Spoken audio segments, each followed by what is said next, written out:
At 320 Solar, that power bill will be no more. In fact, about 90% of our customers report lower solar payments than with electricity. That's more power in your pocket. 320 Solar. Power up.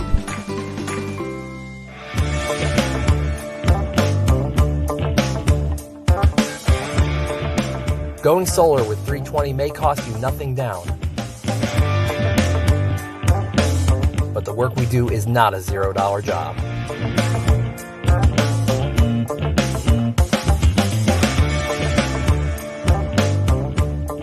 With a 10-year roof penetration warranty and solar panels guaranteed for 25 years, you can have peace of mind knowing we will do the job right every time without question.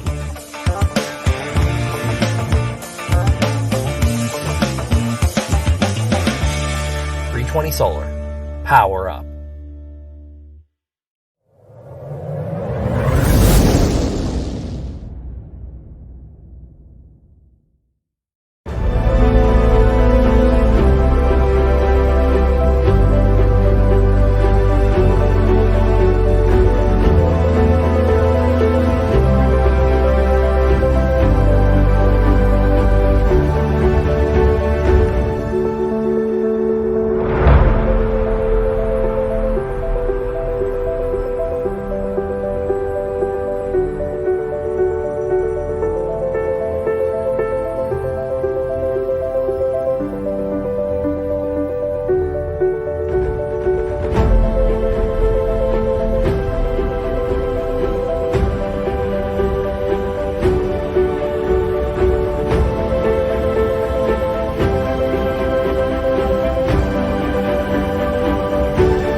What's up, everybody, and welcome back to another edition of Sports Talk49 live on BucsReport.com every Monday and Friday at 3 p.m. Monday doing post-game to Sunday's game. Friday doing pre-game to the next game. If you don't know where to follow me and see all my good stuff, all my content and everything, check me out right here at Blake Anthony 49 on Twitter. Follow me on Facebook on Bucs Report. Follow me on any of Bucs Report's mainstream media's social media out there, and comment and follow me out. You respond, I'll respond back to you. So just getting into before we get into all these things, I'll have Allison on here later. I'll have talk about around the league. We'll talk about tight end position. We'll talk about the running back position. My favorite part, the breaking point. I love to talk about. We'll have all those things going on today, and we'll talk about them. We'll take callers and things like that. You can talk to Allison, you can talk to me, but it's a Victory Monday. But before we get into all that, let me get in the preliminary process as we always do. Make sure to always check out all the other great shows today. You had Nick Citro would Ask Me Anything. That was at 12:30 on Twitter. You got me at 3 p.m., of course. And then you got the Sports Web with Peter Blake also doing recap of everything what happened Sunday. Great time with those guys at the Deck Bar and Grill, Isla del Sol with Ray Kennedy and Peter Blake, Cedric. And the most importantly, this show is powered by 320 Solar. Don't pay anything out of pocket till 2020. Own your electric, not rent it. Make sure to check them out at 320solar.com. Let me put this back up here for you. So much going on in goodies. 320solar.com. Make sure to check those guys out. And always, I can't forget mycannabiscard.com. As you saw that great introduction they got. It links new patients with closest state and licensed medical marijuana doctors near them, while also saving up to 30% on evaluation costs. Just mentioned Bucs Report. And also, you're talking about just, evaluation costs and things like that. That's also 320 Solar. They will pay your electric bill just for getting evaluation or a quote. So, that's great, man. And not paying anything out of pocket till 2022. So, if that's an issue for you as far as your electric and things like that, it's definitely something I think you want to check out. So, check those guys out at 320solar.com. We'll talk more about it later on as well. Frank Johnson, what's going on? What's going on, Will? No, nobody said 420. We said 320 Solar. It's right there, Will. That joke's getting old. So we'll talk about that a little bit. Bucs win, of course, 31-17 over the Panthers at home. Get the home win. The Bucs haven't been used to getting for a few seasons now, and it was trying to be emphasized, back when they picked up Lovie Smith. Lovie Smith was wanted to emphasize getting wins at home and thinking how important it is. And it is important for the fans and everybody. And ironically, there's no fans in the stands currently, in September. But it's good to get a win at home and bounce back from a tough defeat to your division rival, New Orleans Saints, and the fashion that they did. They pretty much beat up on the Bucs a little bit, and the Bucs didn't help themselves. And you saw what happens: turnovers turn into points, and that's what happened in the story of this game when the Bucs went up 21-0. They scored on turnovers. Panthers did the same as well when the Bucs got a turnover and then gave one back to them, a costly fumble and things like that. Well, we're not gonna go into all the details of the game, unless whatever you guys want to talk to. I know Peter and I and everybody talked about all the statistics. Wide receivers weren't getting open and stuff like that. We'll talk about that. But as far as stats, I'm not gonna go into detail. I think the tight end position has been really underwhelming so far. Besides that wide open catch that was basically play design in the red zone for OJ Howard, the tight ends have been. I would say not as effective as everybody thought it would be, with the 12 personnel offense being the main offense, and then using the spread offense, and these other receivers can't get open and get separation against these defenders because they're going to keep playing man coverage on them. And I know I'll bring that up to Peter and the guys all the time. I was like, you're going to see this coverage over and over and over until these guys can show that they can beat man coverage. They can get open. And that's the offensive coordinator's job to figure out routes and things like that. I recommended, like Patriot, what Tom Brady is used to, using these rub routes and things like that and getting these wide outs open. And that works in New England using, I call it the Golden State offense, like pick offense and things like that. If wide receivers are having problems getting open. And this is what I'm talking about. You see this is New Orleans. Looks with everybody at the line of scrimmage covering man coverage with a safety over top. And what do you see this week? As I said, you see the same exact thing. Coverage, man coverage with a safety over top. You're going to see that coverage over and over every week. You're going to see it again in Denver until the Tampa Bay Buccaneers can figure out, how to make that play that the wide receivers get open. Well, the flea flicker was a great call, unexpected. Tampa Bay's never really done that in a lot of seasons, so I don't think they saw that coming. And unfortunate that Justin Watson couldn't score. He couldn't score a touchdown on the pass, but they got downfield and ended up getting scored anyway. But it was a well-timed call, but those kind of things, you got to figure out ways to get these wide receivers and everybody open. And that's just what you got to do. I just want to give you guys a brief taste of what that, what that looks like. What I mean by not finding ways to get your guys open into space and things like that. And that's the kind of things that they're going to have to do. They're going to have to find out ways to do that. Later on, also, I didn't mention, we're going to have Allison, my co-host, talking about around the NFL, talking about the Steelers and talking about other teams in the league and what happened today and what happened to the Falcons. Jeez Louise, not again. We'll talk about that later on the second half of the show, talking about NFL and things like that. She'll be on here later around 3:30. So do we have an issue here with running backs, or is the issue settled? You guys can call 727-475-1882. The line should be open. I'll also put the link in the box, because when Allison comes on, I want her to hear you guys' audio. So I'm going to pop that in there too. If you guys can just turn your camera off and then jump on once Allison goes on. If you want to come on here and talk about yesterday's game, whatever you want to talk about, questions you want to ask Allison about other teams in the group. Other teams in the season and things like that. We'll talk about all that. It's all open for discussion. And if you're just tuning in, Sports Talk49 live on Bucksport.com. I'm Blake Anthony. I'm here every Monday and Friday, 3 p.m. Eastern time. You can follow me at Blake Anthony 49. Oh, got a call already. Let me put this up. Caller, you're live on Sports Talk 49. What's your name? Where you calling from? It's Will. How's it going, Blake? What's going on, Will? How you doing? I'm doing all right, considering everything that's going on in the world.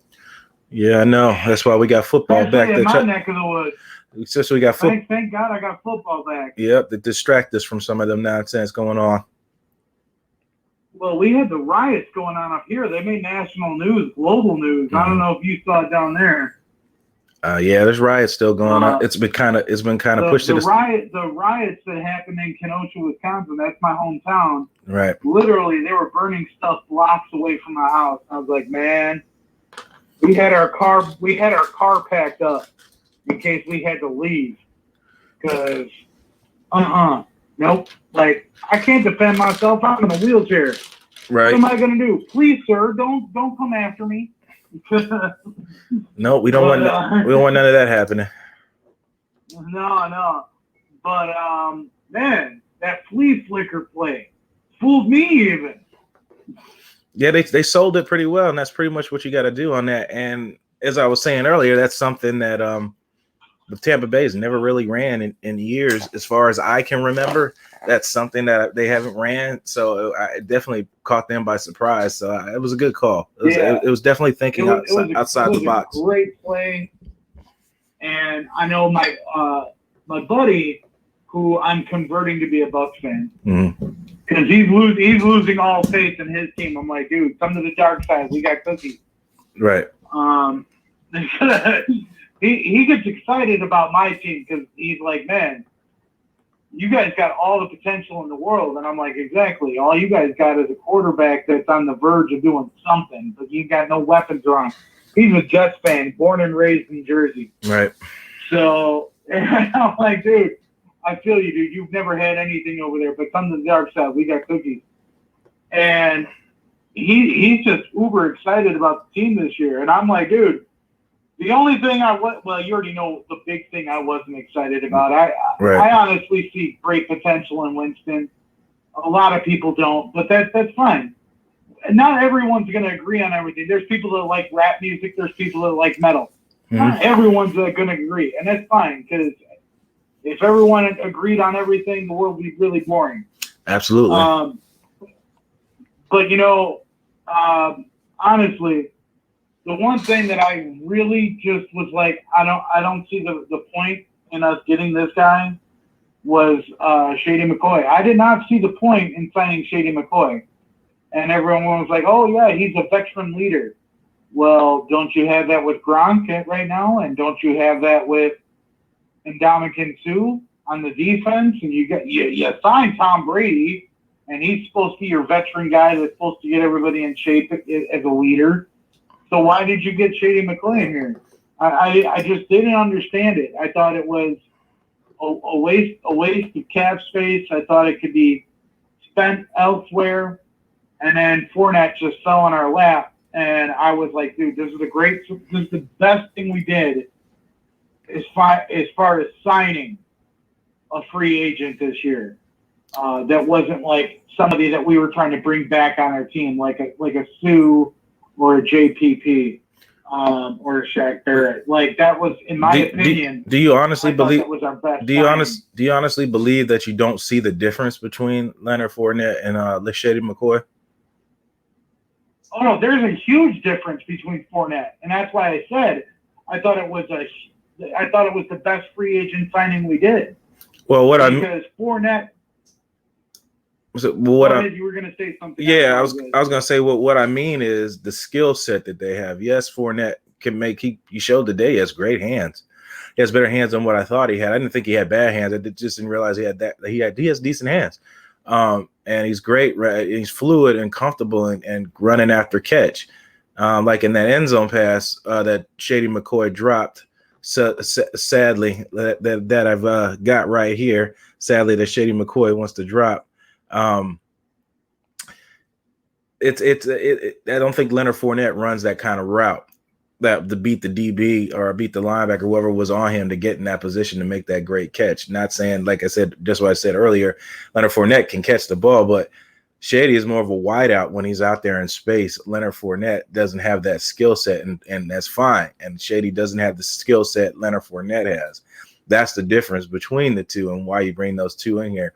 They wanted Ronald Jones to be like Shady McCoy, but he cannot catch and run like that and make those catches, and he probably won't ever be. I don't think he can make those kind of catches. Yeah. He might get there one day. Like, I'm really, really high on Rojo. Mm. I think he has the potential to be an elite back. But then again, you make the argument about potential because everyone says the same thing about Winston. Mm-hmm. Winston has the potential to be an elite quarterback, but potential doesn't matter in the NFL. You know what I mean? Like, Rojo has the potential to be an elite running back, but right now in the NFL, almost every single team is doing a two-back system. I mean, look what happened. Like San Francisco, they had Tevin Coleman and Morissette, and they had another guy. Who was the third back that they had when they were going into the Super Bowl? They had three backs. Did you say Mozart? And Mozart and Tevin Coleman, and there was another guy. Yep, McKinnon. I can't remember his name. McKinnon hasn't played yet since he's been there. Yeah, but then you got us, where we have Rojo, Fournette, and then we got the rookie, which I honestly, we haven't seen really anything from the rookie yet. Not going to either. There's a lot of people that are high on him. Mm-hmm. And honestly, we've seen stuff from Shady, and I haven't been impressed from the stuff from Shady. Mm-hmm. Now, is he a veteran leader? Yeah. But you can't sign a guy just to be a veteran leader. I mean, the Cubs did it with David Ross, but David Ross still had potential to do stuff. You know what I mean? Well, you can't just sign He wouldn't sign just to be a veteran. A guy just for the veteran leadership. He's obviously there because of his pass catching ability, not just a veteran leadership. He plays like you saw Sunday. I don't know if you what you saw, but you saw the clear reason why he was brought there. He was literally lined up all the way outside the numbers as wide receivers. At wide receiver, and had very great production at catching the pass and was making defenders miss and picking up yards. That is why they picked him up.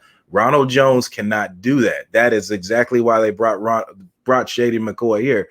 Ronald Jones can't catch well, and he can't run after catch for some reason. When he gets in space, he's amazing, but he can't get there. Shady McCoy is doing the things that they wanted Ronald Jones to do. I get your point why you wanted to bring him in here, but the reason is because the lack of that talent Ronald Jones doesn't have. If that makes sense. I'm agreeing with you. Yeah, if that makes sense. I'm agreeing with you, Yeah. But at the same time, we got 4 tight ends, we got 4 running backs. It's like, do we really need to have 4 running backs? Do we really need to have 4 tight ends? Well, I could see the 4 tight ends now because Donovan Smith is like a turnstile. It's just like he's an open door for any pass rusher to come past. Absolutely. In my honest opinion, I think Gronk should be over on Donovan's side. Nope. Because Gronk's got a little bit more ability with pass blocking than O.J. Howard. Well, so I think if you put Gronk on that side, it might, stop some of the woes that we're having with Mr. Donovan, please don't hurt me, Smith. I'm sorry. I've had this argument with many people, and a lot of people get mad at me when I make this comment. It doesn't matter who we have at quarterback if we can't protect him. If we can't give him time to throw the ball. Absolutely.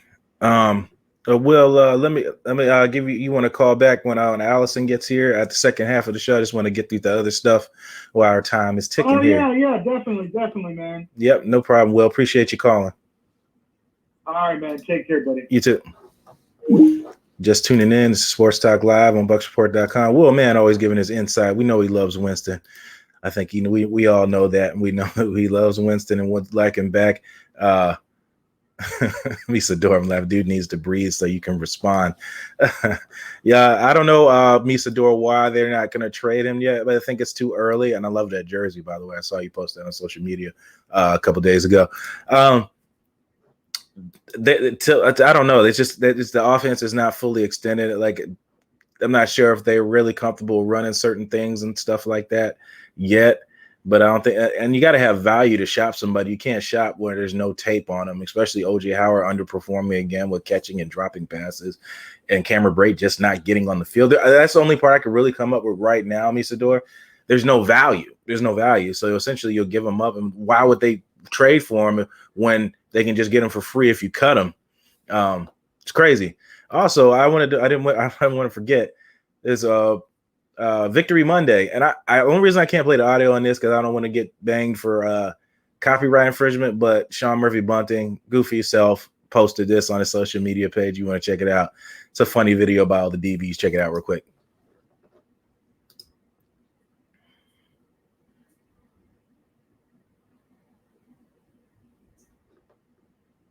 Yeah, I'm still here. Cool. It's just funny watching those guys have a great, and they're having fun, and it's always fun when you can win and play with your guys and make plays and things like that. It's really easy to celebrate afterwards like that. Yes, Misador, I've said that several times. $7 million for a third string safety, and you forgot to add who hasn't been healthy for the past 2 seasons while making that money. But I think he took some of a cut. I don't think it's at $7 million, but it's still too much for a guy who's not seeing the field at all. Ruben Matos, can it be done legally? Yes. If 3 precedent, yes. Would it piss off the hell out of Democrat Party? Hell yeah. Oh, yeah. Talking about politics. Yeah, I'm not gonna get into that and all that, but I get what you're talking about, Ruben.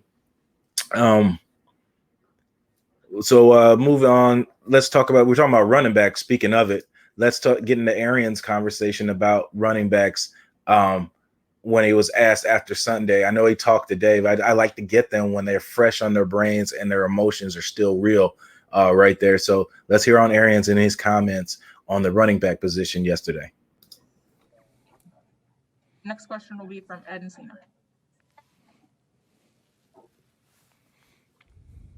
Hey, Bruce, I was wondering if you could talk about the contribution, obviously, the running game today, and especially with Fournette, with everything he was able to do down the stretch. Yeah, it's nice to have a hell of a player with fresh legs in the fourth quarter. You know, our guys did a good job, I thought, of mixing the backs in. Shady did a great job catching balls, making first downs. I know he wants that one back that he dropped for a touchdown, but he'll make some more in the future. But, yeah, the running game, I thought our line blocked well all day. And, you know, Rojo, we fumbled that ball, and we can't have that on a handoff. But overall, Leonard's contribution was, as he keeps practicing and learning and doing some things, we'll keep getting more and more touches. And there you have it. As it goes, it's going to keep going more and more touches until Ronald Jones can prove that he's at this point, I don't think there's much to prove. I think the Roosters have come to roost on this, and I think it was Ronald Jones's job to lose, and so be it. That happened. If you're just tuning in, it's the Sports Talk 49 live on BucsReport.com, powered by 320 Solar. Make sure to check out My Cannabis Card, Fast Track Cannabis Clinics of America. Make sure to check all those sponsors out. They're all there, all over Bucs Report. We'll post you'll see, you know, more ads and stuff later on, so you guys can check it out. Make sure to hit them up in the 320 Solar, not pay anything out of pocket till 2020, and they will pay your electric bill just for checking it out. That's awesome, man. Just for a consultation. That's great. I mean, there's multiple a huge incentive just to check it out. So let me move on. You know, I got to have my list over here. You will forget talking about comments and everything. So let me answer my own question. Fournette or Jones? Right now, it's got to be Fournette. What do you guys think? I know that I see how Misador feels about Cameron Brayton. I'm sure that it is going to get addressed later on. And speaking of tight ends, let me get to it, because, you know, everything is so lost in translation when you talk on here and talk with you guys and everything. Let me show you at first. I told Ray Kennedy and now I would do my due diligence to find out what's really going on with Gronkowski and things like that. So let me show you the value he's bringing without catching passes. Give me 1 second. Now, here we go. I didn't draw on it or anything. I just wanted to give it to you guys raw. Gronkowski is here. Now watch. As I told you, they're going to hit him every time within 5 yards. They're going to keep him away from getting downfield. See that safety jump? This safety right here jumped. And then who did that end up freeing up? So that I see the value now if you can find the open guy. And that leaves the coverage open for Mike Evans to get this back shoulder throw for a touchdown. I don't know if you guys can, you know, catch it. See that safety jump down and honor that pass the Gronkowski. So if he can do this to free up everybody else, I'm fine with that. I know he's probably upset he's not really getting involved in the passing game. See how he bails back the mic and then goes underneath the cover Gronkowski, and then that frees that lane up. And I just want to go into that a little bit there. That is, he's adding value without catching passes, but I would like to see him get downfield. I would like to see him get involved, but until these guys can show that they can get open, they're going to do that all game, every game. Well, I ain't going to say all game. They're going to do that multiple times in the game when you need a first down until these wide receivers can prove that they can make catches, they can get separation. Scotty Miller dropped the catch. Justin Watson dropped the catch. LaShawn McCoy drops the catch. Grayson dropped the catch. The guys got to come through with these catches, and Tom Brady's used to playing with guys like that in New England. And they're going to have to come through for him and help this guy. I said this 100 times in this offseason. If you guys are relying on a 43-year-old quarterback to pull the load for you youngsters, that's going to be a problem. And the offense is going to struggle. These guys are going to have to perform. You can't wait on Tom Brady to make these plays for you. You've got to help him out. You can't be throwing 61 times like Joe Burrow. You have to establish the run. These guys have to know the importance of the time. Father Time is against them. They only have 2 years to make this work. So playing every week is important to learn something each week and to hone your craft each week, because you don't have that much time. Anybody could go down at any time with an injury. It could hinder your season, and then it's the next man up. Take advantage of the time that you have.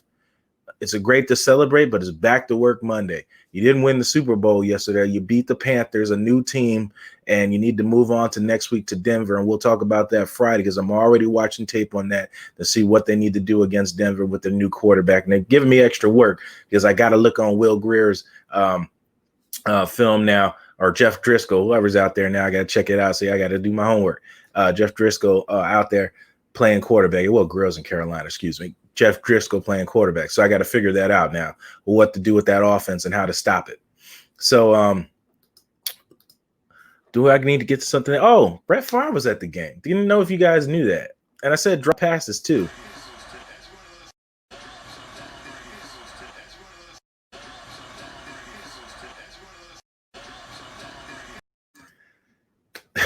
And you got to help Tom Brady to make my point. But Brett Favre was at the game. Check this out if you didn't know that. And look what shirt he's wearing. It's not a shirt of me. See, if Brett Favre was wearing a shirt with me on it, he would get this. He would get the money shower with the Blakey dollars. He would definitely get that if he had a shirt with me on it.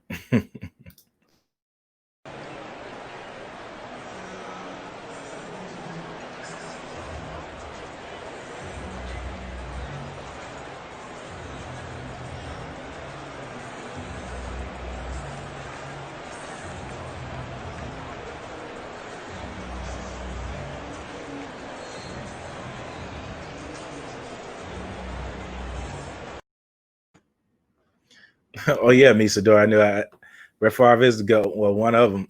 Bro, I didn't want to call you out. Yes, Jeff Driscoll. I don't know why I said Will Grill. Think about the Panthers, Misador. That's why it came out like that. Brett Favre at the game supporting Tom Brady, and Tom Brady supports Brett Favre. They asked him that in post game, so it's kind of cool, man. Every guys coming out supporting each other and things like that. But let's move on to the next segment here. And there's one photo I wanted to talk about too. With the tight ends not showing up, Misador talking about it. Here you go, Misador. This one's out here for guys like you. What happened to the tight end position? There are men missing on the milk carton. Have you seen me? If found, contact Tampa Bay Buccaneers. There it is, guys. If they're missing, they're on the milk carton. APB is out. I'm sending this right to the Tampa Bay Buccaneers. Help them out, man. They need to be found. They need to come back home, and they need to get rolling in this season and get involved. So with that being said, let's go to a quick break. Let me get some water, and then we'll move on, bring Allison on, and we'll talk about other stuff around the league, take more calls and all that stuff.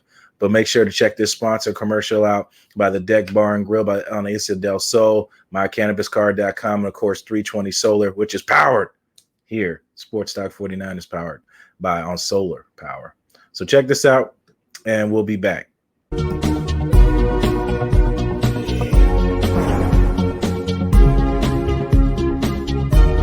Power bill through the roof? At 320 Solar, that power bill will be no more. In fact, about 90% of our customers report lower solar payments than with electricity. That's more power in your pocket. 320 Solar. Power up.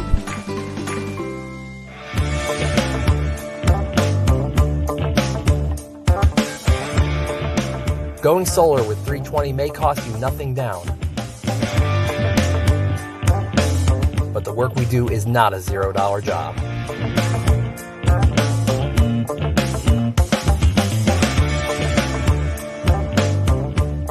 With a 10-year roof penetration warranty and solar panels guaranteed for 25 years, you can have peace of mind knowing we will do the job right every time without question.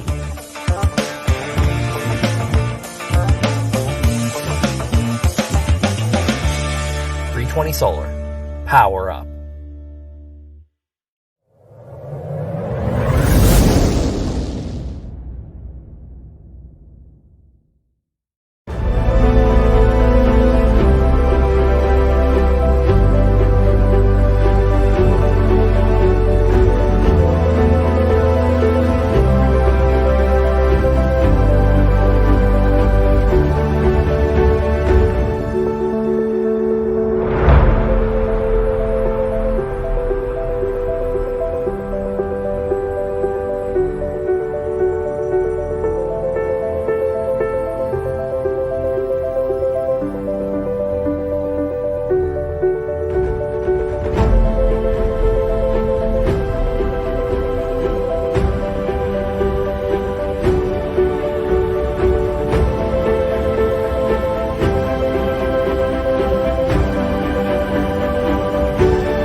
And welcome back to Sports Talk49 live on BucsReport.com. After that short break, make sure if you can find me right here at BlakeAnthony49 on Twitter. I'm a Twitter handle at BlakeAnthony49.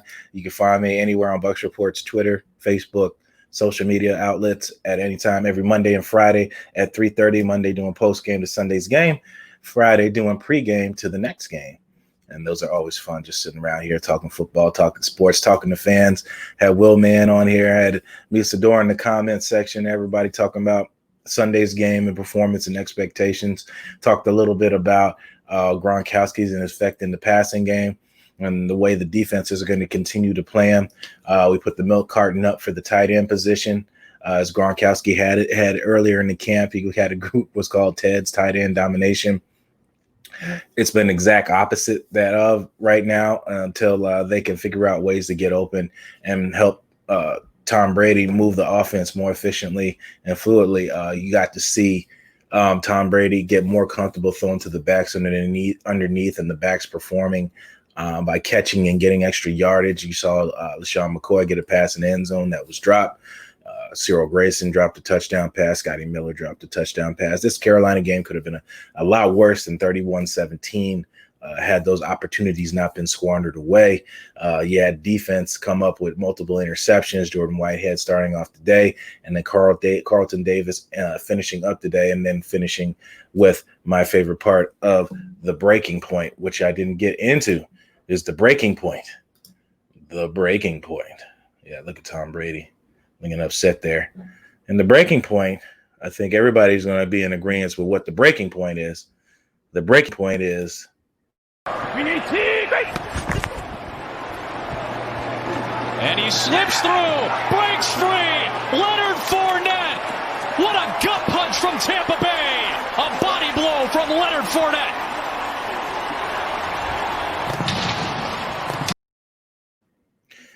That is the breaking point. The point of where the game is over, written, story written, done. And that was it. And what an honorable fashion by a big run, 46-yard run by Leonard Fournette to end the game. Game that, like everyone said, shouldn't have been that close as it was, but squandered opportunities, as we mentioned earlier. That happens, though. In the game, it's the NFL. You can't get comfortable because at any given moment, you could put a team right back in the game. And speaking in the game, I got to get this player off the bench. She's got her at probably Starbucks over there. She's extra bougie sometimes. Bring her in here. You know who she is. My sister from another mister, Miss Allison Killshot Koehler. Hey, it's Koehler. Koehler. I don't know why I said Koehler. It just rolls off the tongue. So it's all right, man. You can just keep saying it like that from now on, and I will not. It's all good. So what's going on? How was your Sunday? Oh, Sunday was cool, man. It was my first time covering a game because this was my first season covering it. So, as you said on social media, that you're so happy. I am. I'm elated. I mean, who wouldn't be, right? Well, you know what you get when you're so happy. I can't help but to give you this. Oh man, that never gets old. It never gets old. I love it. I love it so much. It's very dear to my heart. But yeah, so the first week was a night game, which is kind of chaotic and it was my first game. So I was trying to get in like a mode and get a routine going and, get everything down. So I was organized and, but the good thing was they didn't expect, like I had to write an article, but didn't expect a whole lot until the next morning because the game ended at like 11. They weren't strict. Right. We must get 3 pieces out before you go to bed, Right. So that was cool. But this week, it was an afternoon game. So we had all this time and I had a better idea from week 1, kind of what I was doing and how to go about things. And so, so we were able to put out a lot of content and it was great. That was my day. Yeah, and if you guys don't know what she's talking about, it's USA Today, Steelers Wire. And Steelers Wire. Your Blake Anthony thing is Oh, my bad. Sorry. I don't mean no disrespect. Let me get that out. Okay, there we go. There we go. There it is. Steelers Wire. That's where you can find all of my content. SteelersWire.com. Yep, you can find it right there. Allison Koehler at SteelersWire.com. Mhm. And check her out. She's so excited. She said it 100 times on social media. She's doing what you love. Yeah. So when we talked about Mike Deason, is it really work? That's what I say. Mhm. Is it really work? You're getting to watch the game and then just talk about it later. What you were gonna do for Mhm. for free. Exactly. I will say there's one disadvantage. I mean, I love being here in Tampa, and I would prefer, I have family in Pittsburgh, and I, as a kid, I wanted to live there, but now that I'm in Tampa, I mean, but there's a disadvantage to not being there as well, because you're not as connected to you feel a little less connected. Like you guys at Bucs Report, you guys are able to do, whatever, what I mean? Remotes and stuff like that. You can cover them, credentials Right. like that. But it's nice because the Steelers PR department is awesome, and they share the link, all the logins to the portals. And during training camp, they send photos, and it's great. But the thing is the portal is really nice because you can watch all the press conferences and get all the transcripts and get all the flip cards. I mean, anything that a media person covering the Steelers needs is right at your fingertips. There's just a little bit of a delay, but so that's the only disadvantage. Other than that, yeah, it's just it's wonderful. I'm getting to do what I love to do, and it rocks. Absolutely, it rocks, especially when you're talking football and you love football. Right. It's like you said. The only thing is like when you do deadlines and things like that. But that's really still not an issue because a lot of stuff is still fresh on your mind and things like that. That's why I like to use the video clips of post game. That's just my opinion. I know a lot of people are like, well, they had a press conference today. But I don't tend to like those because they went home and thought about it, and you know what you're going to say now because you looked at it. I like when they freshly coming off the field, you're saying raw emotion at that point. And that's the reason I like to use Sunday's video and audios. And it's kind of the same thing like what we were just talking about when you're writing articles. You just finished watching the game. It's fresh on your mind. Your emotions are still there, and you can put your feelings into your work. Right. Yeah, there's no doubt about that. I totally agree with the fact that it's an emotional thing right after the game, and you get like you said, so much more raw. But it's really cool. Yeah, lost it, which is not a surprise. It's okay. I told you I keep notes all the time, so don't feel bad. Right? Yeah, that's what I need to do. I should do. I mean, I'm very good at taking. I take notes all the time. You got to be a writer because you'll get in front of the computer and be like, I heard something I wanted to say, but I cannot think of it right now. Right, exactly. And thankfully, on the computer, I just leave notes on the screen. So when I forget something, I just slide the box over. I'm like, oh, yeah, that's it.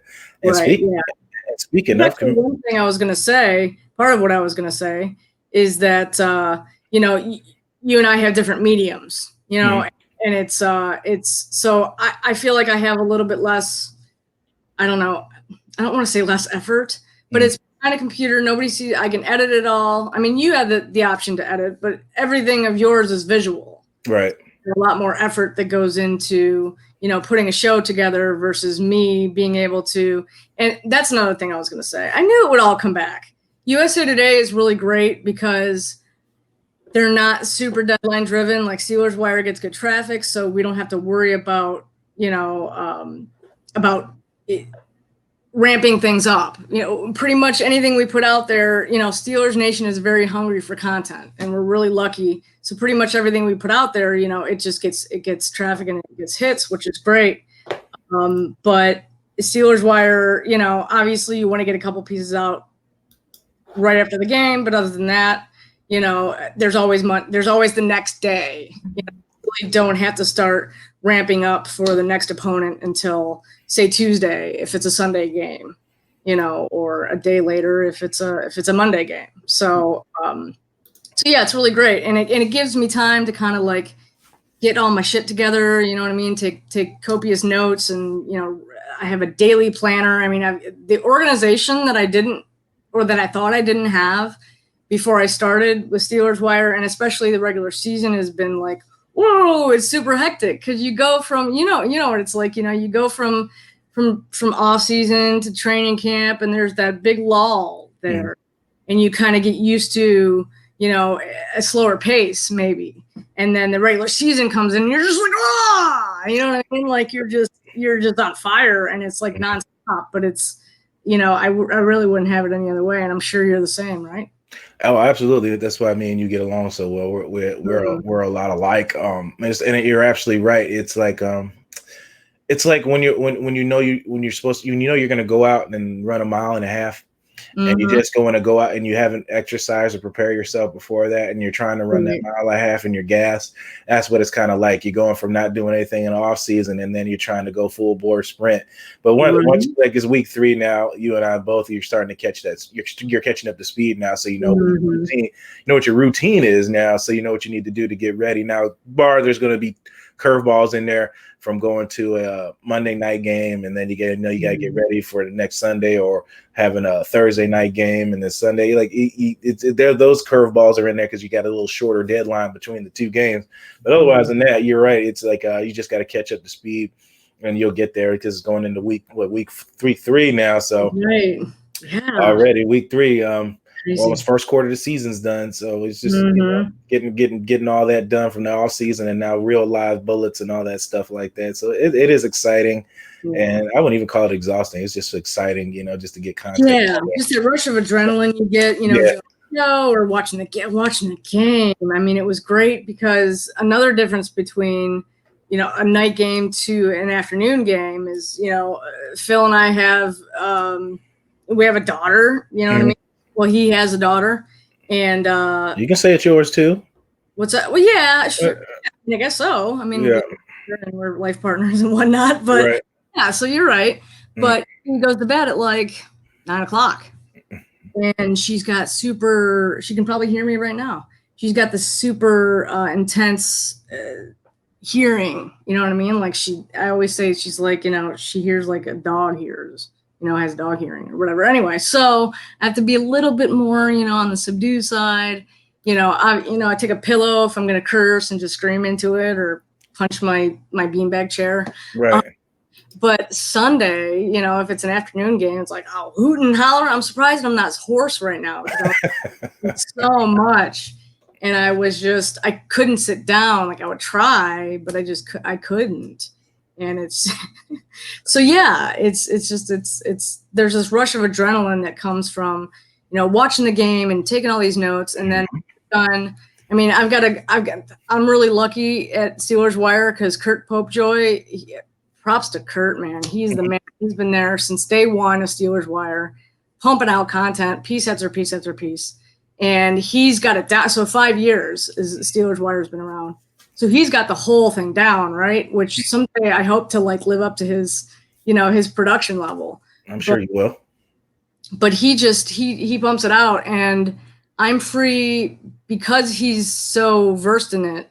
He does his thing during the game, and I come in after. Like I'm prepping and things, like I'm grabbing images off the wire and all that jazz. But he if there's an injury or if some big play, like yesterday, Chase Claypool, the rookie for the Steelers, had an first touchdown, 84 yards. Yeah, 84. So if there's any question from anybody still that Ben's arm is not, I'm not going to say it's 100%, but people were still concerned. Can he really throw the deep ball? Because a lot of his game has been short passes, screen passes, things along those lines so far. Don't get me wrong. He's thrown some nice passes. He's thrown some nice passes, but yesterday just solidified that Ben is back. And it's super, super exciting to see. And it's only week 2 just ended. So there's a lot of road ahead for him in the Steelers. But I think a lot of the nervousness that Steelers fans had about the season, is starting to dissipate, with the success that they're having. Granted, it was the Giants and the Broncos. Perfect tune-ups. Yeah, and the Steelers injured the starting quarterback of the Broncos yesterday. Thank you. 6 plays. Yeah. Jeff Driscoll came in, 5 starts in 8 years. 8 seasons. And don't get me wrong, they got pressure on him, especially early. But eventually his offensive line started protecting him, and there was just he was airing it out. He was out. So the Steelers have to be more efficient going forward, because we're going to be playing teams like Tennessee and, dare I say, Cleveland and Baltimore twice. Right. You know, that's not the Giants and Denver. So they've really got to, if they want to, I mean, the playoffs are expanded this year, so the chances of them not making it, are really slim. But Right. man, as competition gets to be more intense, they've really got to step it up. And a lot of it probably had to do with they just kind of play down to inferior opponents. Teams tend to do that. Yeah. So, and kind of coming into the game, we knew the Giants are who the Giants are, and Denver is Denver. They're getting better, but so yeah, I mean they're more inferior to the Steelers. They should bow down. But we let them. I mean, the first week score was 26-16, which I think I predicted. You asked me, and I thought I said like 24-10 or something. So it was close. Mm-hmm. And then yesterday was 26-21 against a second string quarterback who had no reps during the week. So there's a lot of work ahead. Sorry, I just went off on a rant. Oh no, you're good, because it's prevalent. It's I'm prevalent to some of the work I got to do coming up to my Friday show, because the Buccaneers go to Denver to play Denver, and now they're playing Jeff Driscoll, which I know very well. Came from UF, and then went to, I can't remember the school's name, in Louisiana, one of the smaller schools down there, and then went on to the pros and still is there now. But he's very mobile. He can sling the ball. He's going to have, unfortunate for Tampa Bay, unlike Steelers, he's going to have more time to prep for Tampa Sunday versus the Steelers. So Tampa's going to have to formulate a plan for that, and Tampa's doesn't do too well against backup quarterbacks. But we'll see. We'll see how that is. It's a new regime, so we'll see how that goes. But Denver too. I mean, they're injured at quarterback. Melvin Gordon isn't anything to sneeze at, though. I'm telling you. Nope. He's a great athlete, and I believe Jerry Jeudy got hurt that game too, didn't he? He did. Jerry Jeudy. Cam Sutton is out for the season. Oh wow. Is it Cam Sutton? Yeah,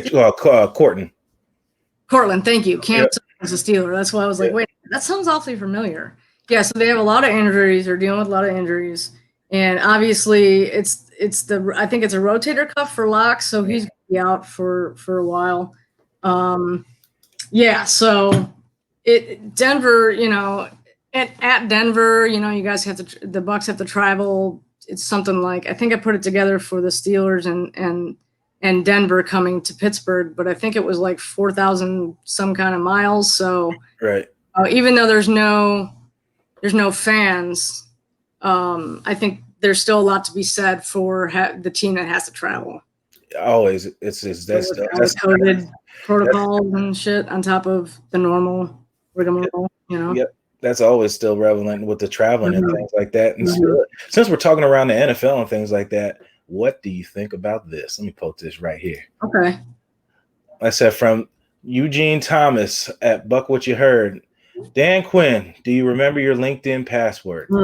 After the debacle in Atlanta versus the Dallas Cowboys, I couldn't go without talking about that. Yeah, what was going through your head when you saw that? Well, that's the thing, right? I was at the Steelers game. I mean, I have the ticket, but I was doing things in between commercials, taking notes in between commercials, and I saw the score at the beginning, and early it was something, I don't know, don't quote me on it. It was something like 37-10 or something crazy like that. I think it was 30-0 at one point. Right. So I was like, I went into my boyfriend, and I was like, dude, awesome. Like, and that was it. I ran back into my room, because he watches it in the bedroom with the ticket. He watches the Falcons, and I watch the Steelers. It's just how it goes. Unless obviously one team isn't playing, and then that's a lot more fun, because we can watch our teams together. But anyway, I digress. So I went in there and I was like, yo, fist bump, you know what I mean? And then as the Steelers game's wrapping up, a friend of mine sends me a text and he says, props to Charlie, by the way, my neighbor across the street. He's a Steelers fan, but he knows, my boyfriend works for the Falcons, and he's like, oh my God, Atlanta. And that's all he said. And I was like, oh. And like I didn't know what had happened, but just all of a sudden flashbacks to the Super Bowl, you know what I mean, against New England, were flooding in, and I went to my phone and I was like, and I think there was like a minute left or something, and Dallas was in the Falcons' territory, and the Falcons were down by like 2, or they were up by 2. Either way, if Dallas scored, they were going to win the game, and I was like, no way. And that's exactly how it went. And then the onside kick was the most amazing part, that it just rolled there, and I'm like, does Atlanta know that he can jump on that at any time? You don't have to wait for it to go 10 yards. Yes. I just think the way that they kicked it caught them totally off guard, and they had a brain fart. So that's just crazy how that transpired. Right. So Allison, we got some guests here today. Let's load up the room here. We'll get on Frank here first. Frank. Yeah, it's Will Mann. Frankie is my podcast handle. Oh, there he is. You never been on? I've used this when I was on with another live band. So right. Rock and roll, man. Like, well, hey, I've used this before. I know how to use this. But you kind of touched base on something I wanted to ask Allison. I stole your thunder. Go for it. Will. Yeah. I was kind of curious what you thought of Claypool, because Steelers really didn't get it. You know, they didn't get a first-round pick, right, and they got Claypool. And I was curious what you thought the impact he was going to have for the Steelers. Yeah, see, that's the thing, right? So originally I was kind of hoping the Steelers were going to draft Dobbins because he was still there, and I felt that the Steelers' needs were greater at running back than they were wide receiver. They have Juju, they have Washington, they have all those young receivers. I felt like they were good there. And so I was disappointed that they didn't take Dobbins. But when they took Claypool, you know, I started doing my research. I'm not much of a I don't really follow college football, but I had been, you know, kind of reading scouting reports and things like that. And I just dug into him, and I was like, wow, this guy, they were calling him, I don't know if you heard, but they were calling him Mapletron, which is like, Megatron, you know, a play on Megatron because he's Canadian, you know. Yeah, and they have similar styles and similar statures and things like that. So I was really excited. But I also kind of know that the Steelers, historically, as you probably know, they don't get rookies involved right away usually. No, they really haven't.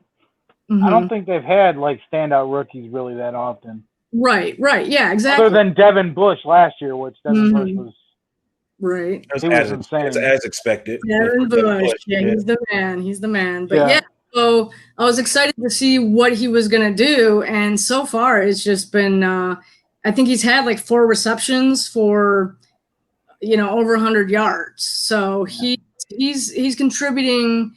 He started contributing sooner and more than I had expected for him, but it's great because Juju free agent in the offseason, so there's no telling where he's going to go, and the Steelers don't usually re-sign besides Antonio Brown and Hines Ward.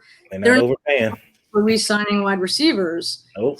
So, and the cap space, it's just everything right now is against them re-signing Juju, and I think because of how well Claypool's played and Deontay Johnson and James Washington, I think they're going to be okay, you know, with those guys, and Claypool's going to be hopefully amazing for years to come for the Steelers. And speaking, I was talking about men on the milk carton, as you might have missed earlier, as I was talking about the tight end position right there. I don't know if you missed that. I want that milk carton. You like that? I said we were talking about guys that were on milk cartons in the Steelers, and that was James Conner. He decided to show up because he looked like he was going to lose his job last week with the backup running back.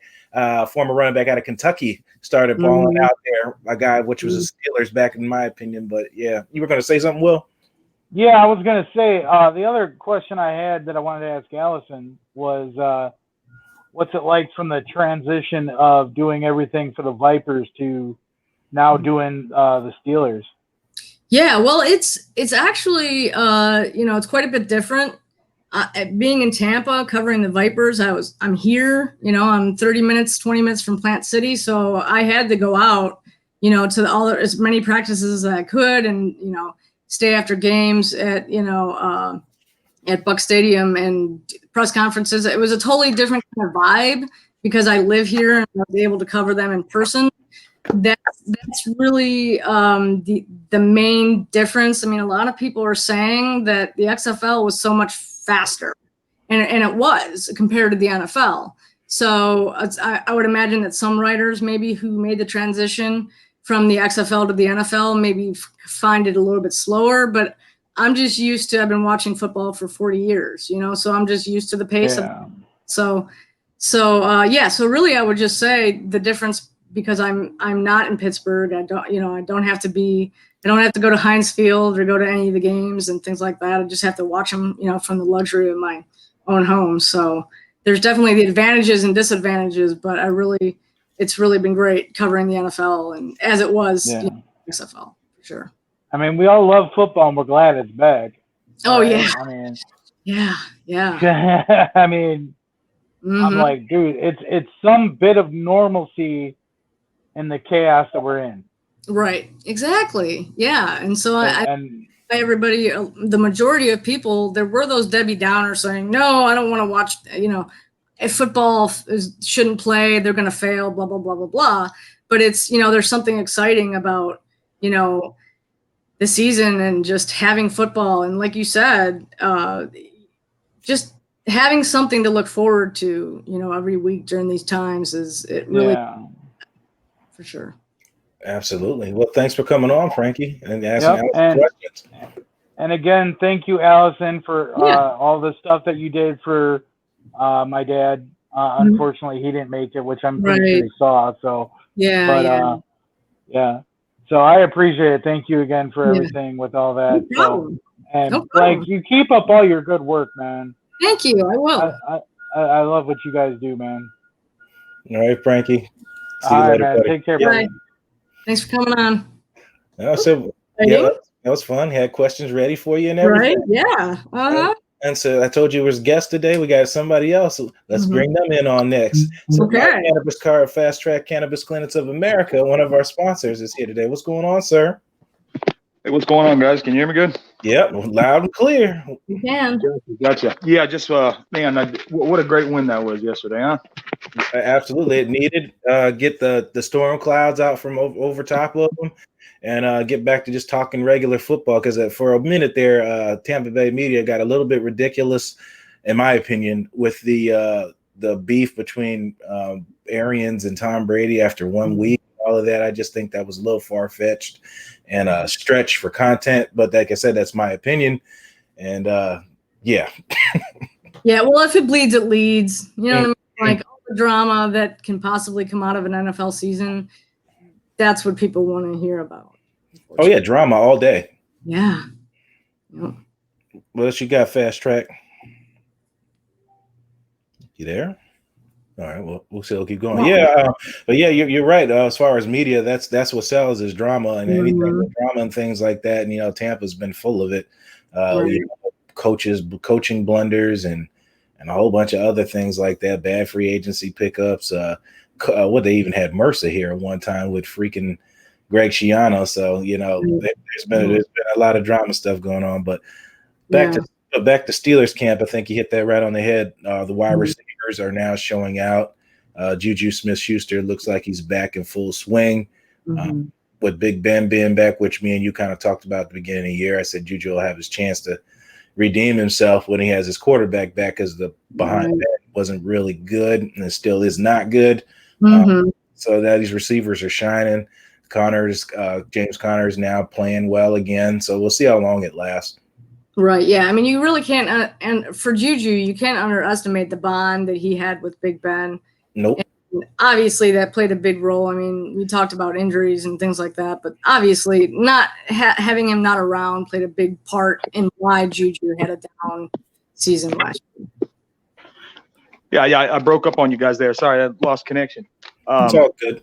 Yeah. Technology. Yeah. So I mean, all in all, yesterday, I thought we saw a lot of good stuff. I thought, obviously the Panthers defense, isn't necessarily stout. They have a lot of young defensive linemen, a lot of young players. But I just thought it was a good overall team win. I mean, especially, you think about, all I could remember, comes to mind is all the times in the past that we've been at games and we watch the games, we end up getting a lead and end up blowing it. And we just weren't able to really pull back. Whenever you need that spark, you need you need leadership, someone to step up and make a big play. In the past, it just, it was very few and far between. So it was an amazing thing to see, after being up 21-0, and it was like the wind was just taken out of our sails. I mean, you could feel it. I could feel it in the living room. It was like, oh God, this again, So and comes up with a big sack. Ultimately, end up getting another interception. What can you say? Fournette, showing out. I mean, the guy barely knows the playbook.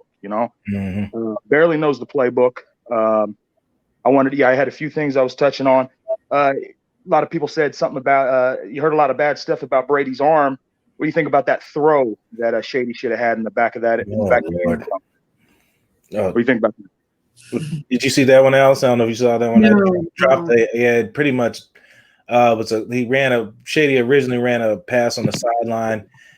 Brady bought some time. Shady ad-libbed and got to the corner of the end zone. Tom Brady dropped a pass right in the bucket, and he just whiffed it. I think I actually have a clip here, Allison. I can pull up here right. And it was a beautiful pass. It was a gorgeous pass. And then there was another pass like that to Cyril Grayson that hit him in the helmet and looked like football's greatest football follies and a drop pass. Here it is right here.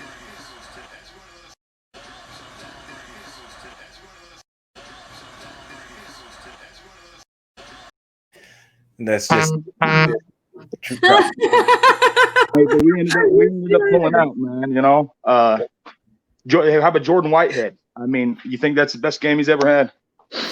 Oh yeah, I mean, it's definitely showing his work in the offseason from putting on size, and what the part that's crazy is between him and Winfield, Winfield is just had a sack, didn't he? Rookie. He does not look like a rookie. Yeah. As I said at the post game at the deck, he's at the line of scrimmage making tackles like a lot of those old Steelers safeties. Troy Polamalu and those guys. He's at the line of scrimmage making tackles, constant tackles at the line of scrimmage.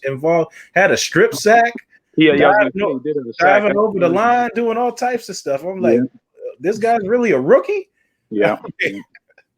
What do you think? So I want to get your both of your opinions on Gronk. What's going? Is this just him being out a couple seasons, him not having as much weight, not being in shape, or is he being double covered? What's going on? He had any catches? Did he?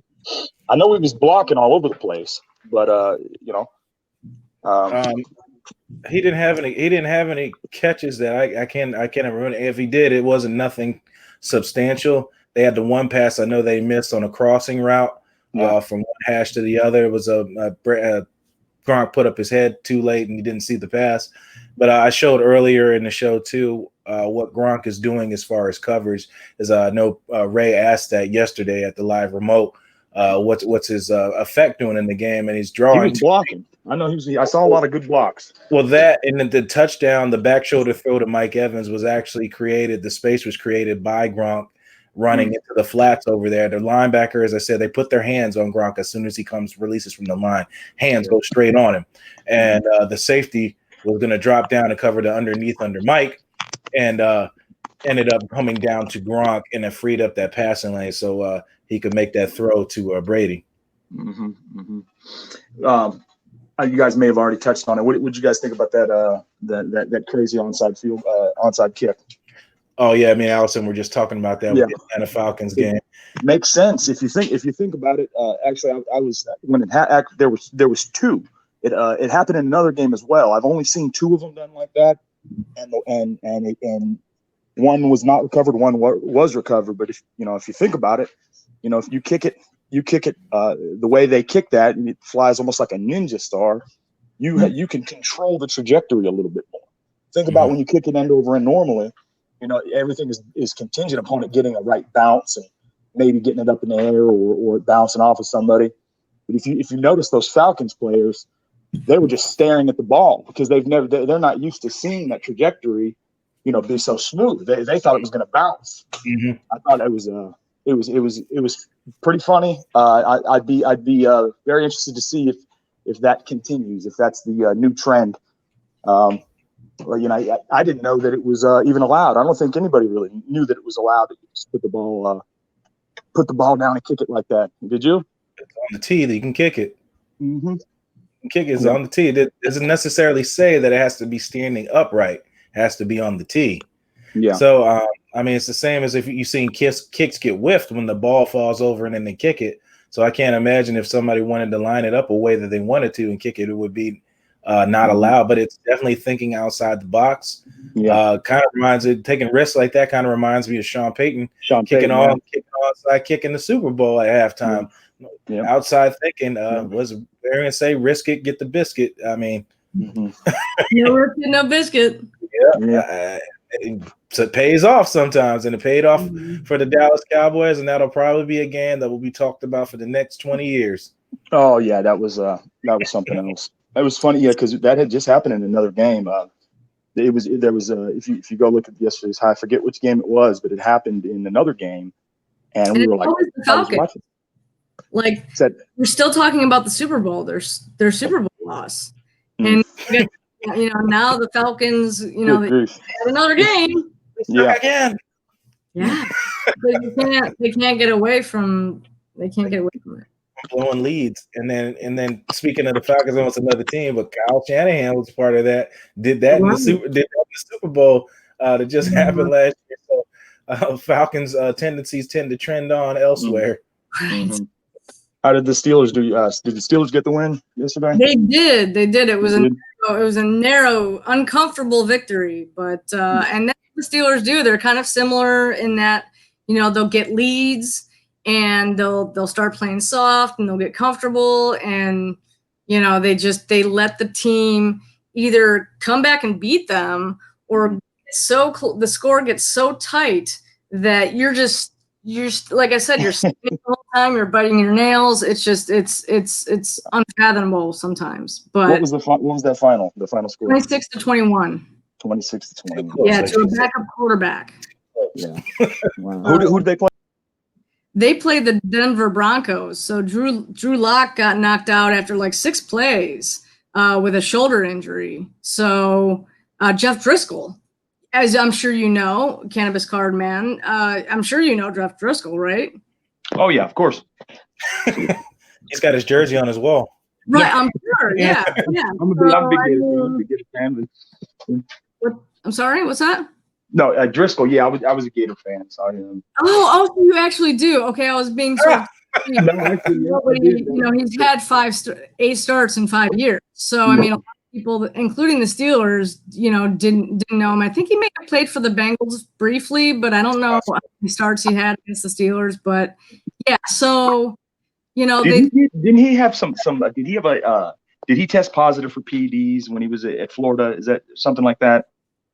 Is that something happened to Driscoll there that he was asked to be removed? Kind of probably not something. Do you remember from that one year that other he gained it was just a noticeable difference. And I remember this is when watching the Gators. I remember thinking, man, that dude looks big, man. And then I think the rumor of something was PEDs. I'm not sure, but he sure looked like he gained 25 pounds of muscle real fast. That was going back then, but.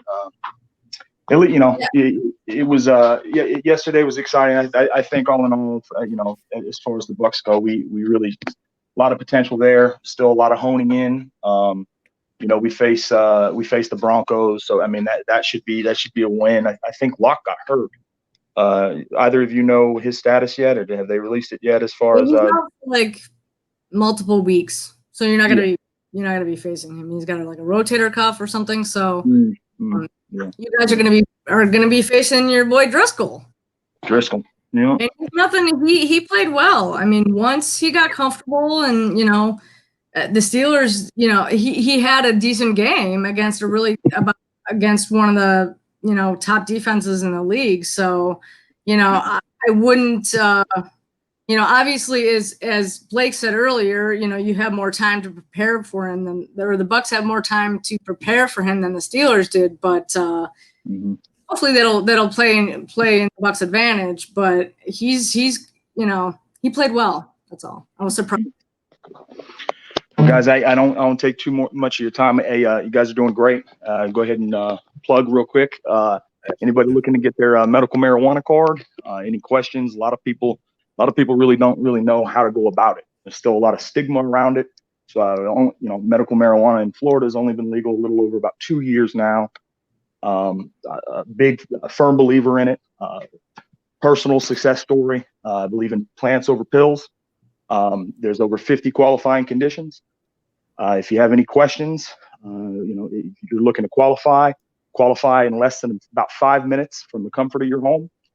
1-833-4MMJ-DOC. It's 1-833-466-5362.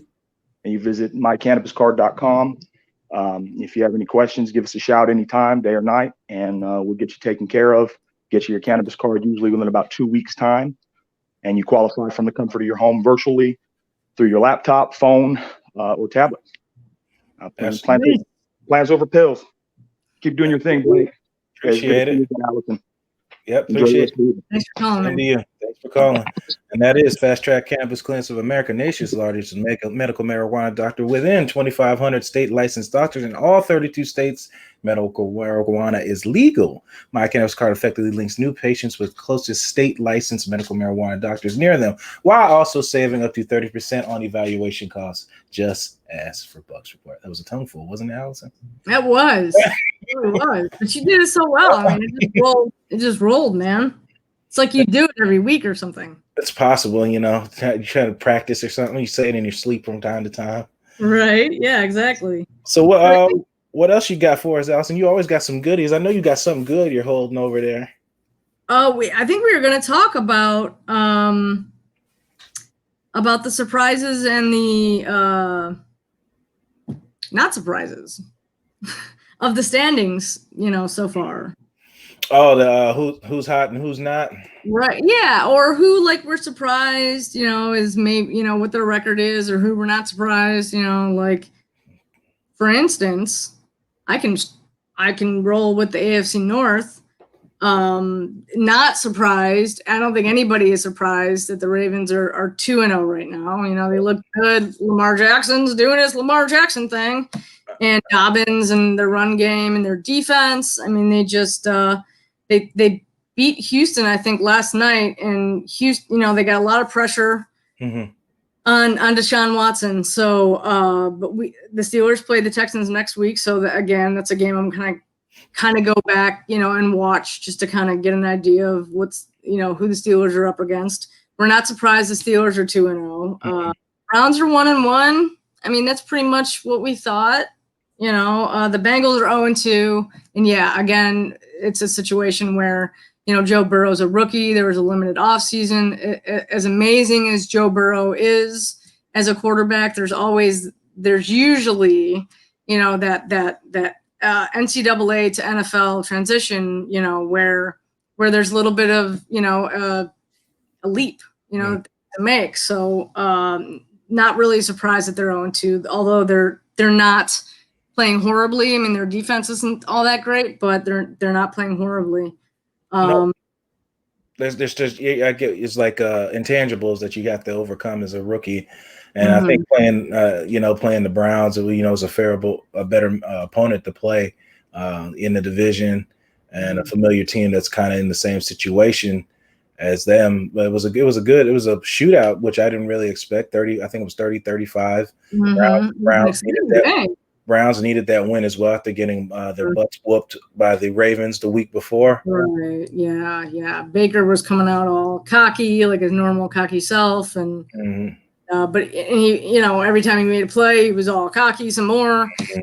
But he, the Browns, they looked good. But yeah, I mean, the fact that the Bengals, kept it competitive is promising, for the Steelers, because even though the Browns are the Browns, every game the Steelers play them, you never know really what's going to happen. I mean, 9 times out of 10, sure, the Steelers beat the Browns, but you just never know, who's going to get injured, what kind of fights there's going to be, who's going to hurdle who and then kick them in the face while doing Lord. Antonio Brown. Yeah. So, yeah. So it's always a good time, the Steelers when they play the Browns. But the division is amazing anytime with those games. And right. I know you're taking the AFC teams. It's just some interesting records and over there and the way things are. But it ain't how it started. It's how you finish. And there's been those stories all the time where these teams start 4-0 and end up dropping 10 games. I've seen it 1,000 times in the league. Like I didn't expect the Rams to be 2-0. The 49ers are currently 1-1, but they've lost all those injuries Sunday. Oh my gosh. If what could go wrong has go wrong. You lost your quarterback. You lost Richard Sherman for a couple of weeks. You lost 2 defensive linemen, one Nick Bosa and your former first-round pick in Solomon Thomas. Right. Minnesota shocked me. They're 0-2. I didn't really think they would drop like that, but they're a team that usually doesn't start too well. If I remember correctly, it was around this time last year, Diggs wanted to be traded out of there, and they ended up, pulling it together and getting back in sync with his receivers and stuff like that. Washington shocked the world with Week 1 win over the Philadelphia Eagles, and the Eagles are another team that might be looking for a new quarterback in the future if they keep this pace up with this season so far, with Wentz not being available for multiple games for the past couple of years, and then not playing below subpar these last 2 weeks.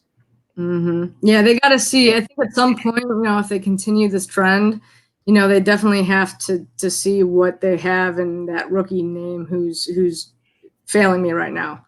But yeah, they got to bring him in at some point because Jalen Hurts. Yeah, thank you, Jalen Hurts. When Wentz gets Hurts is going to come up, and they got to see what they have, because it may just end up being where they may just have to roll that way. I don't know what Wentz's contract situation is, but yeah, there's gonna be some questions to be answered soon. I think this season's gonna tell the story.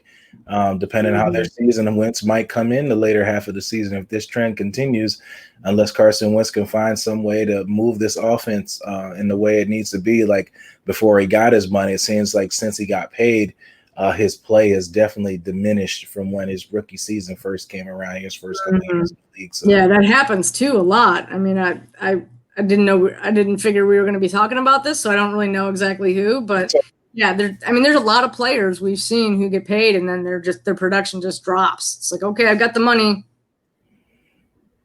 And that's kind of goes relevant to even Steelers of why we talked about earlier. They don't overpay for wideouts. Right. Yeah, exactly. They are, I hate to say it, I'm sorry, wide receivers, but you're a dime a dozen. You know what I mean? Like they have an excellent draft history with wide receivers. So impeccable, if I might add. It's crazy. Yeah. I did do a breakdown. I'll have to pull it out maybe for next week. I did a breakdown in terms of their draft history, with wide receivers, and yeah, I mean Colbert just he definitely has more hits than misses. I mean there were a couple in there, but definitely his reputation for drafting, having an impeccable, like you said, wide receiver draft is awesome. I think the contrast between the two is far in between. He's hit more than he's not. Right. Oh yeah, no doubt. He could have 5 seasons of bad draft picks on wideouts, and it still wouldn't add up to all the wide receivers that he's picked up, and they've gone to other teams and excelled. Speaking of one came into the NFC South, Emmanuel Sanders was an old Pittsburgh receiver. So. Right. It's amazing how they just find ways to find talent that fits their system. Yeah, it's really great. I mean, Colbert's not going to be around there forever, and that's the unfortunate part. They have a guy named Omar Khan who's kind of their salary cap guy in terms of dealing with the money and things like that. But they make a great.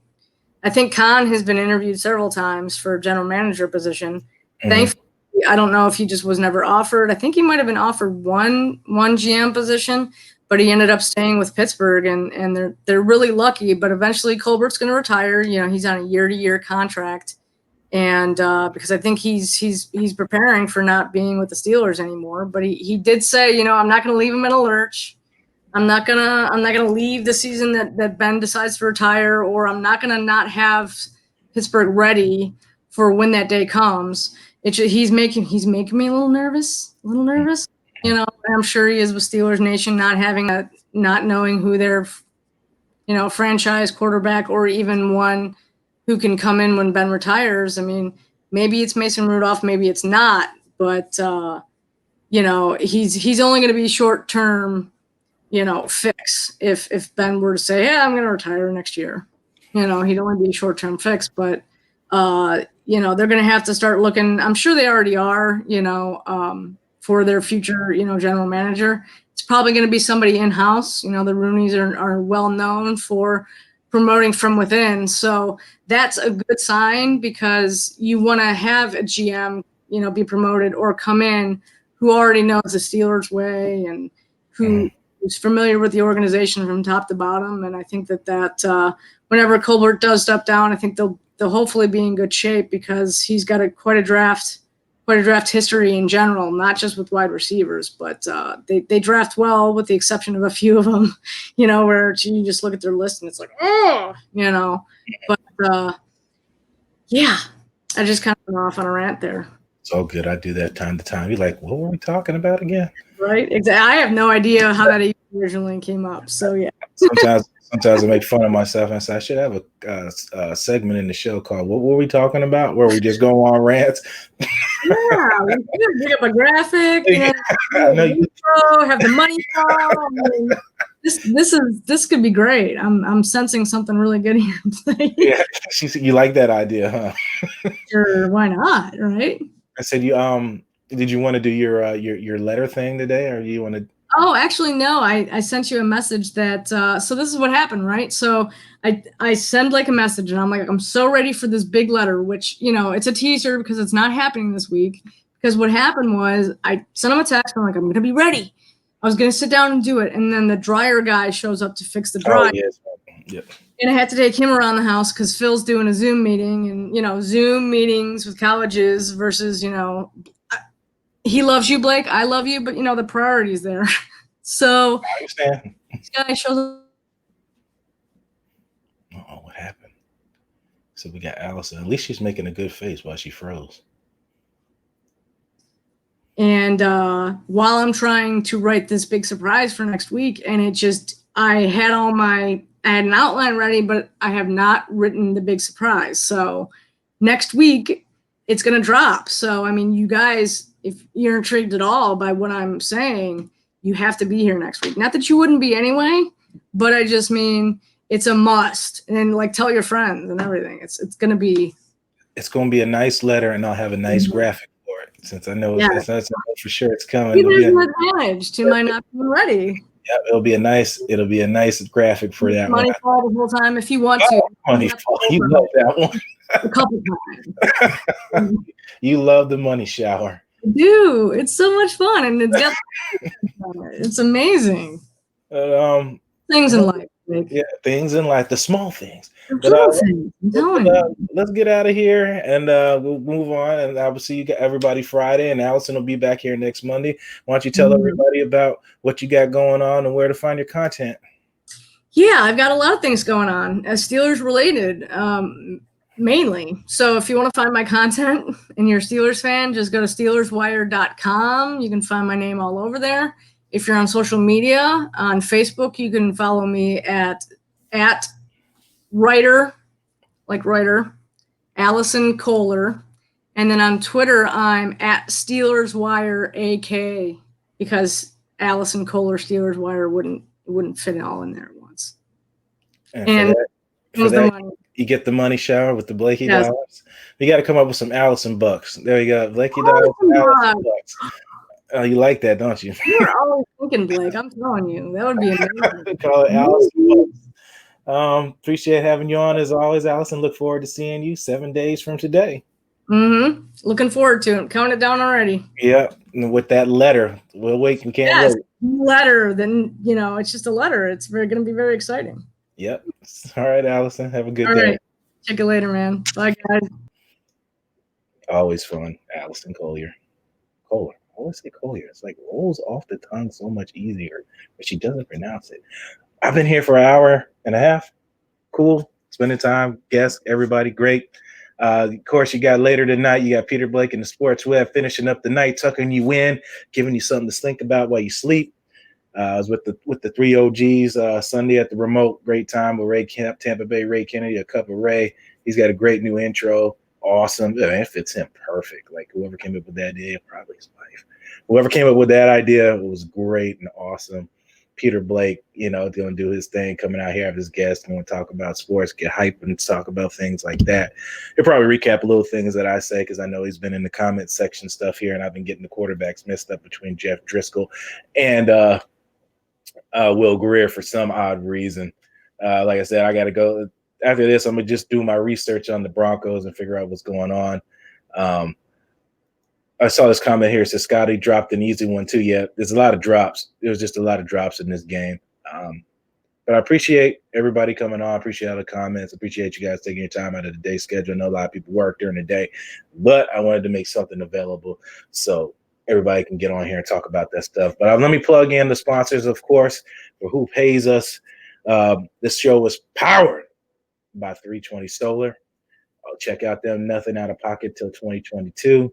They will pay your electric bill for a consultation. So please check that out at 320solar.com. Can't beat that. Of course, my cannabis card of Fast Track Cannabis Clinics of America was just here. Talk about the show. Great. And we talked about all that. Go to mycannabiscard.com.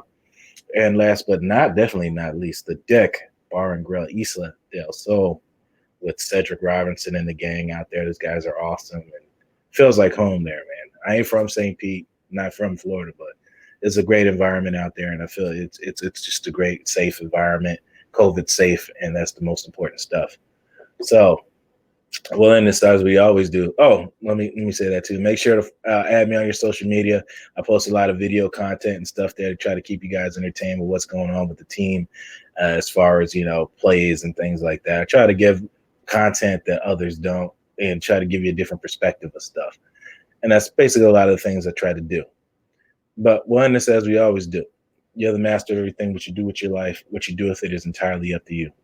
Thank you, guys. God bless. And as always, fire those cannons.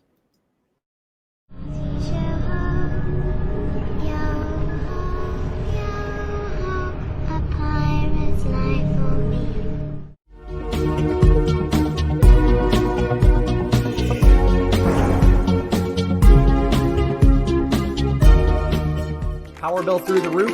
At 320 Solar, that power bill will be no more. In fact, about 90% of our customers report lower solar payments than with electricity. That's more power in your pocket. 320 Solar. Power up.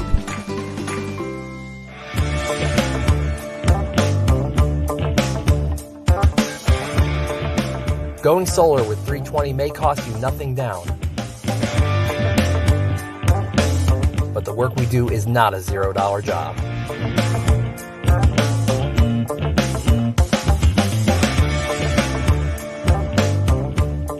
With a 10-year roof penetration warranty and solar panels guaranteed for 25 years, you can have peace of mind knowing we will do the job right every time without question.